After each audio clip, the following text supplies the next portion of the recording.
Have you ever paused and wondered why certain people come into your life at the most unexpected moments? It feels almost orchestrated, as though the universe carefully placed them on your path to teach you something, challenge you, or help you grow. Could it all just be coincidence? Or is there something much deeper at play? In this episode, we're diving into the profound idea that the people we meet are not mere happenstances. Whether it's a fleeting encounter with a stranger who inspires us or a close relationship that pushes us to our limits, each connection carries a purpose. These moments of meeting are threads in the intricate web of our lives, weaving together a story uniquely our own. But here's the big question. How can we recognize the roles these people play in our journey?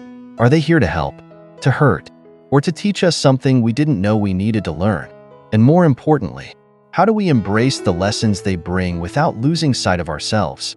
As we begin this exploration, let me ask you to reflect on your own life. Who are the people that left a mark on your soul? Who challenged your patience, your kindness, or your resilience? Were they accidental players in your story? Or were they, perhaps, part of a grand design to shape you into who you are today? Get comfortable, take a deep breath, and stay with me. By the end of this journey, you'll see your relationships, and perhaps even your own role in the lives of others, in a whole new light. Let's begin. Part 2.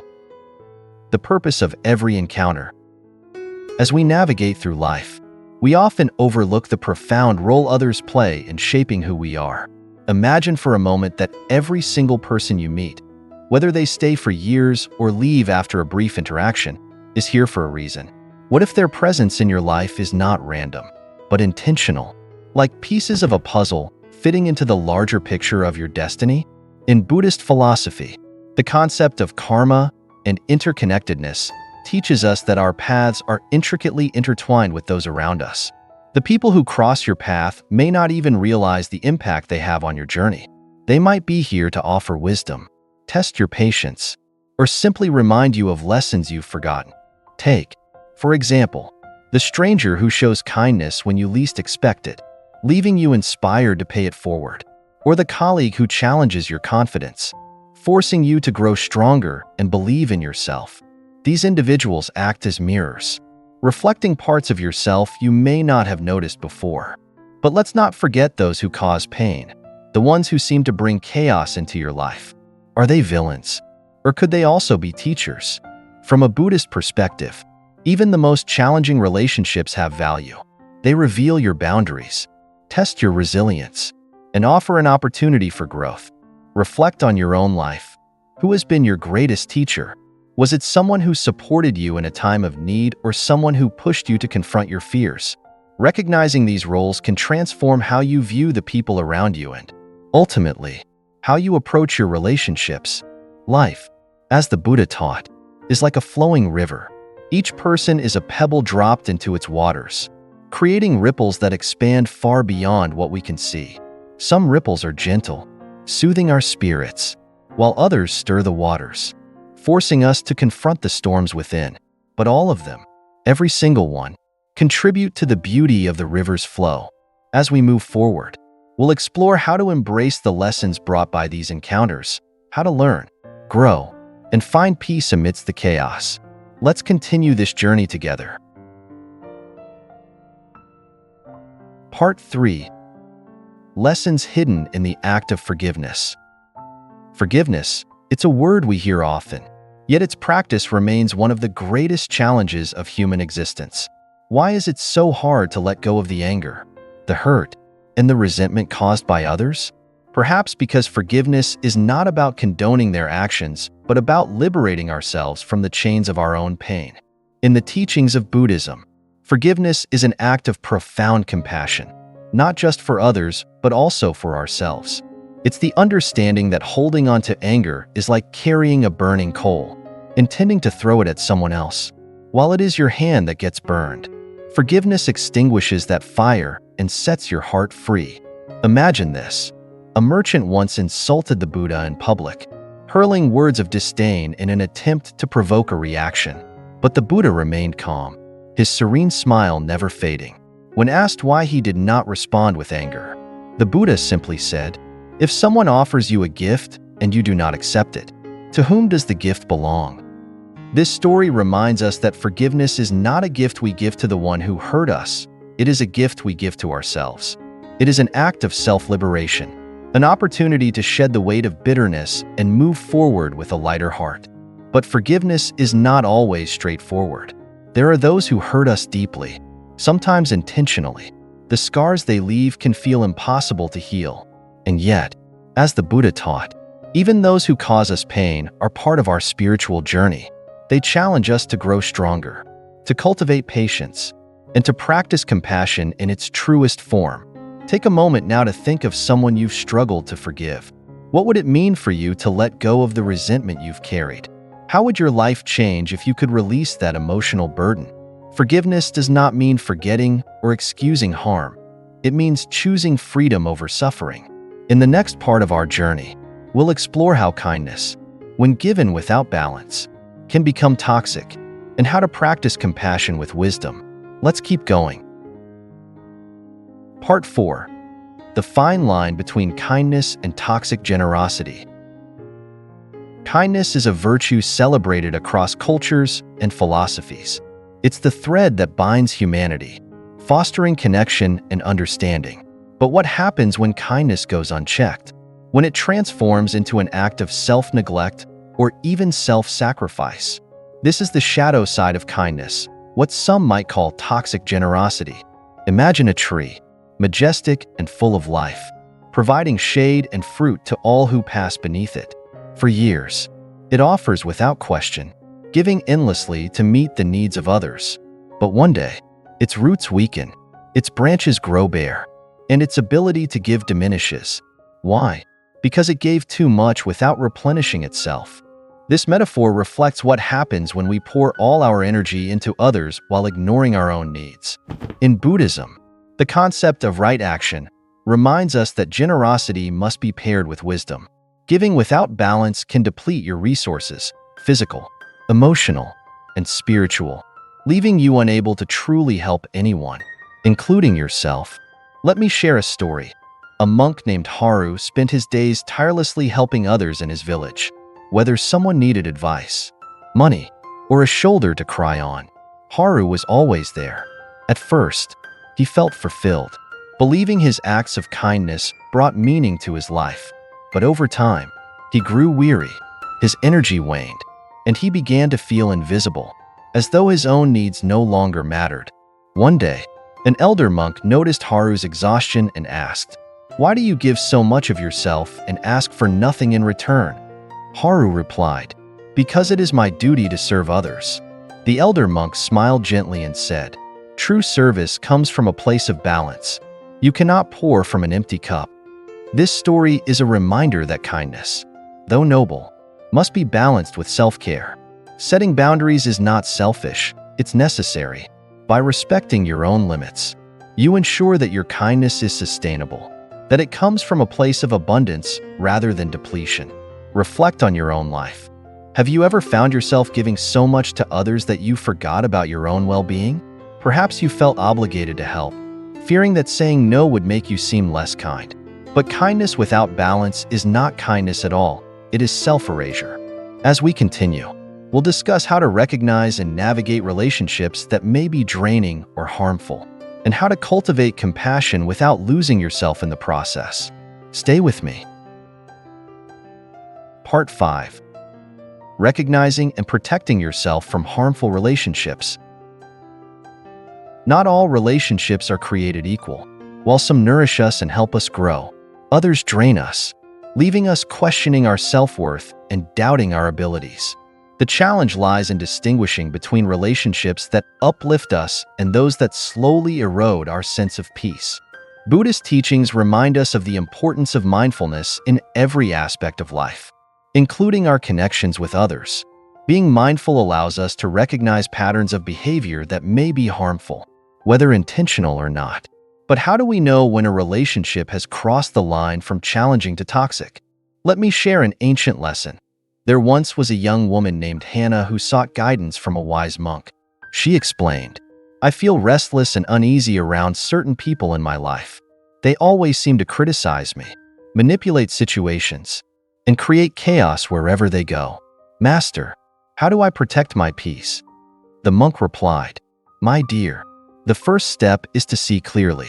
A cloudy mind cannot distinguish between a passing storm and a brewing disaster. Observe the signs. Those who manipulate, criticize without love, or sow discord are like shadows in the light. They follow but never bring warmth.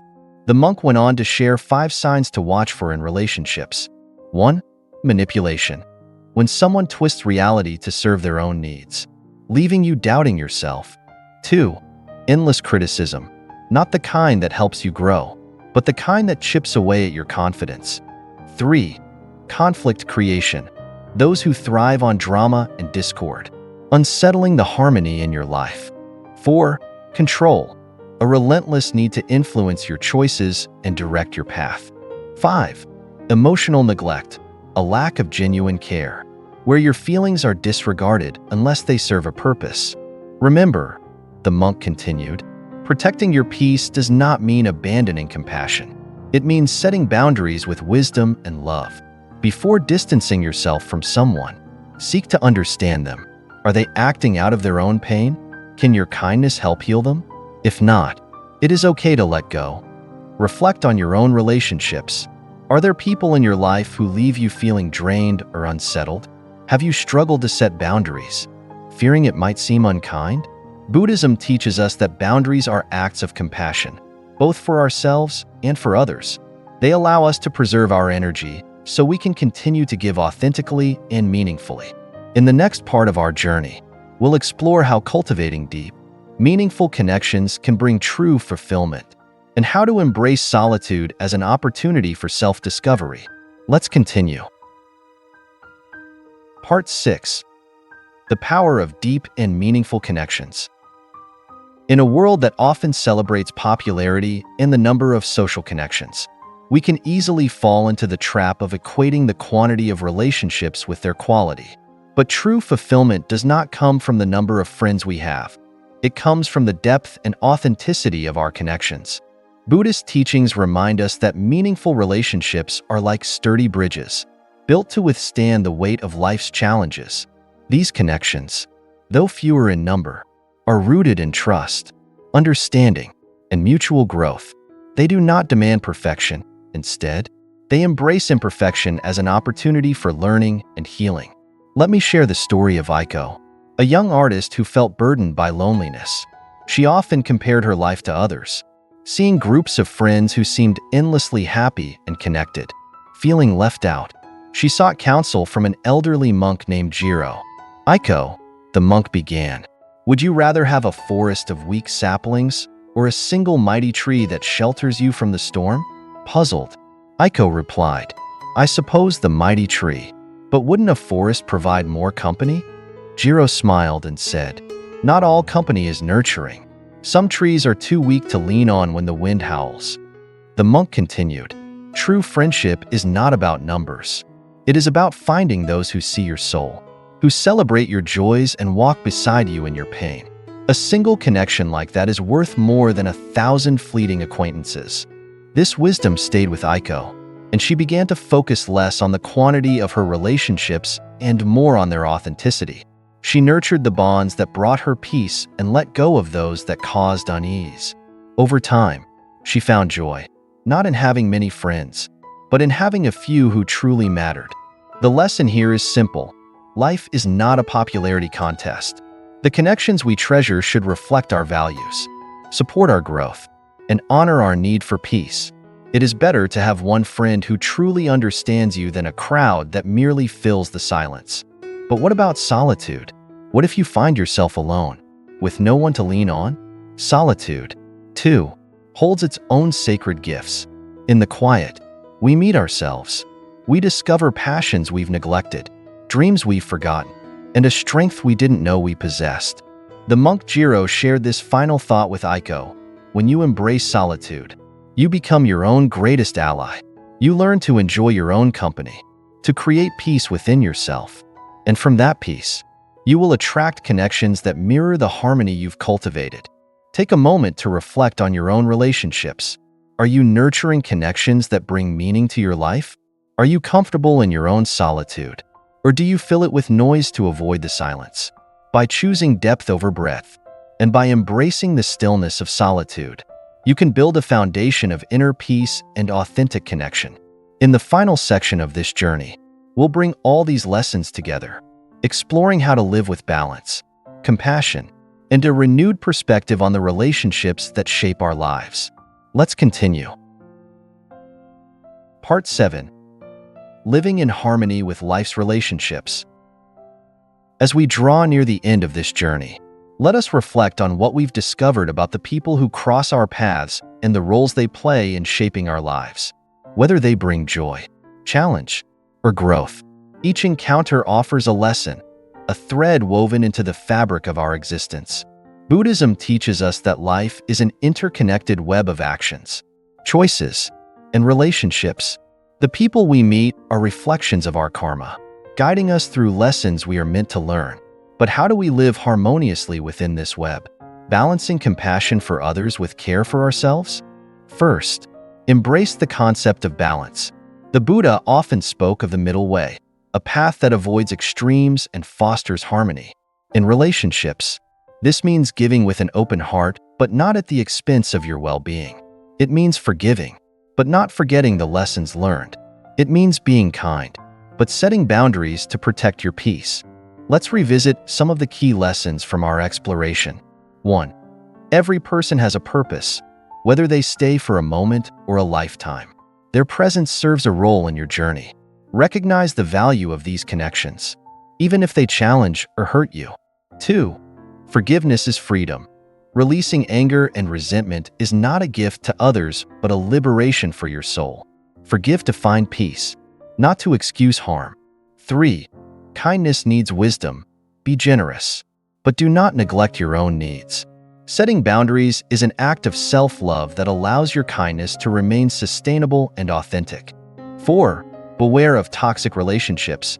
Use mindfulness to recognize harmful behaviors and protect your inner peace. Not every relationship deserves your energy, and it is okay to let go when necessary. 5. Treasure meaningful connections. Focus on quality over quantity. Nurture relationships that inspire growth and joy, and embrace solitude as a sacred opportunity for self-discovery. Finally, let us remember that the way we navigate our relationships reflects the way we navigate life itself. Treat each connection as a mirror, showing you parts of yourself, your strengths, your vulnerabilities, and your capacity to grow. When you approach relationships with mindfulness and compassion, you cultivate a life of harmony and purpose. So, I leave you with this question. Who in your life has been your greatest teacher? Perhaps it was someone who supported you during a storm, or someone who challenged you in ways that reshaped your perspective. Take a moment to reflect and offer gratitude, not just for them, but for the journey they helped you navigate. As you step forward, carry these lessons with you. Life is a dance of relationships, an ever-changing rhythm of connection and solitude.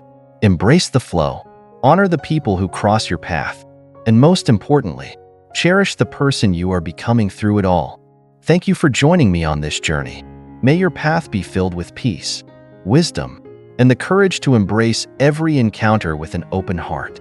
Until next time, take care and walk gently through the world.